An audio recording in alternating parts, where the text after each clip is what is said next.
Is Colonel Richard Black, retired, former head of the U.S. Army's Criminal Law Division at the Pentagon and former Virginia State Senator. Welcome, Colonel Black. Thank you very much. First, I love my country. I fought in Vietnam. I risked my life hundreds of times. I bled for it.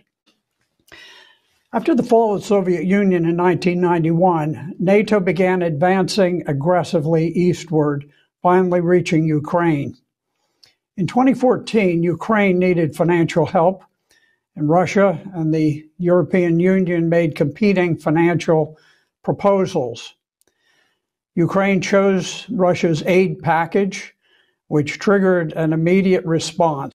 Crimea and Donbass were Russian-speaking areas that refused to recognize the hostile revolutionary junta as the legitimate government of Ukraine. For some 500 years, Crimea had been part of Russia. Only a historic anomaly had placed it inside Ukraine's borders. Crimean citizens declared their independence and then welcomed Russian troops who entered quietly. The two Donbass republics declared independence, and in response, the revolutionary government of Ukraine made war on them. Over 14,000 people have died in that war, and this was prior to the actions of Russia in Ukraine.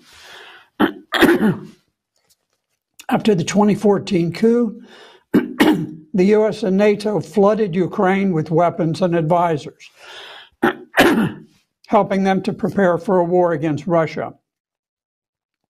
NATO began troop buildups across Eastern Europe. Marines were stationed in Norway. We started discussing nuclear weapons in Poland. Germany's newly elected government renewed its commitment to station nuclear bombs on German soil. As tensions mounted, Russia made repeated calls for peace. But the trap had been set by NATO.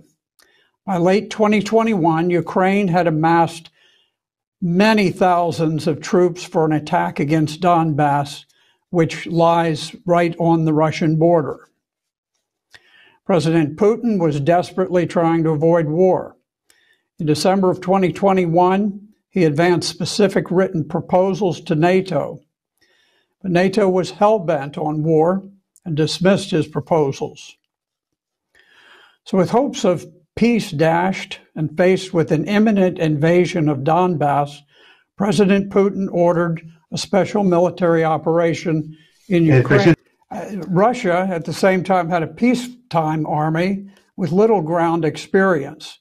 It's true that their air crews were highly experienced after fighting in Syria, but their ground troops played a small role in that war, and few Russian soldiers had fought in the tiny war in Georgia or while supporting the Donbass. Moreover, the delay occasioned by Russia's desperate peace overtures meant that the ground was thawing, making armored attacks very difficult. And compounding those disadvantages, Russian troops attacked using very strict rules of engagement. They were designed to minimize civilian casualties and avoid property damage, hoping that Ukrainians would put up little resistance and the operation would be very brief.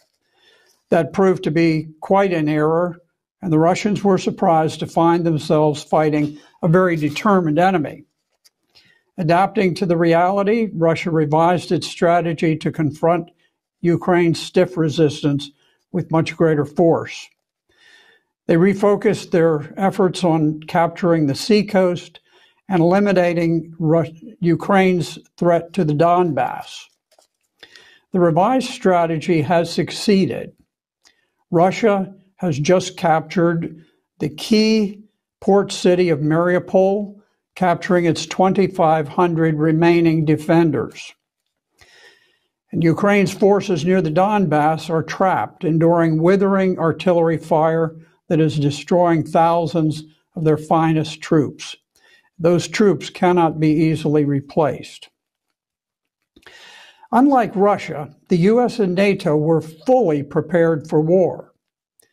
Russia was overwhelmed by a global media propaganda blitz that generated intense hatred towards Russians. The West is now in the grips of war hysteria. So intense is the hatred that Russian amputees, those with cerebral palsy, the blind, and men in wheelchairs are banned from competing in the Winter Paralympic Games. The U.S. president talks of parents naming their children after Javelin anti-tank missiles. Since 2014, we poured billions into arming Ukrainian soldiers to kill Russians. And now we've issued a gargantuan $40 billion check, ensuring a dramatic escalation of this totally unnecessary war. Some politicians have even begun preparing Americans for a suicidal nuclear war. Republican U.S. Senator Roger Wicker said we may consider sending U.S. troops into Ukraine and that he would not rule out launching a nuclear surprise attack, a first strike in nuclear parlance. In other words, we should consider launching a Pearl Harbor-style surprise attack, one that would rain down nuclear bombs on the streets of Moscow and St. Petersburg, killing millions of innocent men, women, and children. The Biden administration has become insanely reckless. DoD orchestrated the sinking of the Russian cruiser Moskva, flagship of the Black Sea Fleet. NATO almost certainly controlled and fired those missiles. And this, of course, is an act of war. Have we gone mad?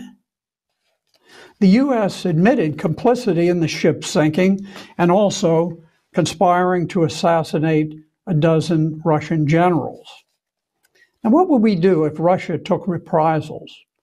They could easily sink an American aircraft carrier with hypersonic missiles, for which there is no effective defense.